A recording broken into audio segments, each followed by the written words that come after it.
from the JES Weather Center. Good afternoon, everybody. I'm meteorologist Edward Shaw.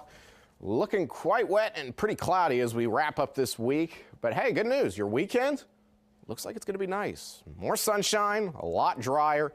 And for those of you who have missed those warmer temperatures, they're coming back next week. So just give it a little bit of time and we'll be back into the 60s and 70s to start out next week. Looking right now at Skycam Network, not a cloud in the sky throughout the region. Wytheville at 46, Blacksburg 46 as well, along with Roanoke and Martinsville, a tad degree warmer at 49 degrees. So a little bit chillier today, but again, that's going to change. We go into the weekend and next week.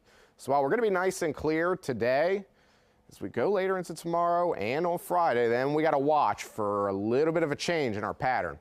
So you can see right now, most of the area, 40s and 50s. We're going to get up into the mid to upper 50s by the evening tonight.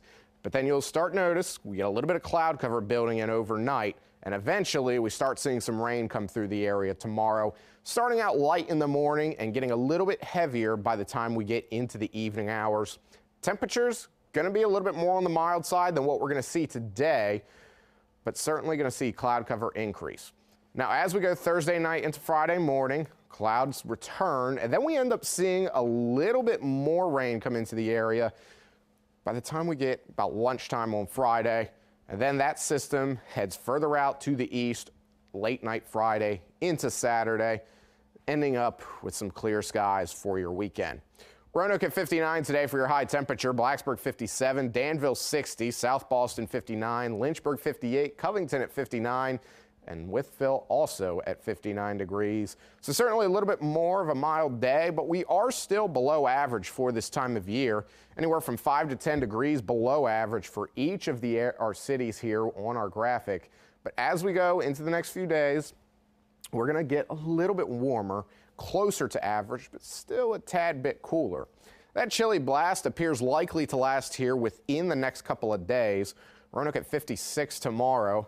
But you can see a little bit of warmer air just kind of meandering out to the west. Now that in turn is going to end up leading to why we warm up later next week.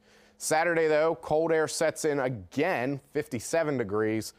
And then by the time we get later on into early next week, that's when we're going to warm up. Winds are going to be a little gusty at times given the overall setup of this system. But as we look at the next 7 days, again, 50s as we head into the weekend, but then watch Saturday and then Sunday. 64 degrees on Sunday, and then we get into Monday and Tuesday, and we're already back into the 70s. So happy. I mean, I know a lot of folks probably out there running the marathon this weekend, and it looks like they're going to have some pretty nice weather for it. A little bit on the cooler side, but plenty of sunshine, and then we warm up for next week. Well, that's perfect weather for a marathon. You want to be in the mid-50s to 60s. More importantly for this guy, Thursdays and Fridays rain, get that allergy stuff out of the air. Absolutely. I can relate more to that than I can anything involving running. So 100%, that's okay. Thank you, Edward.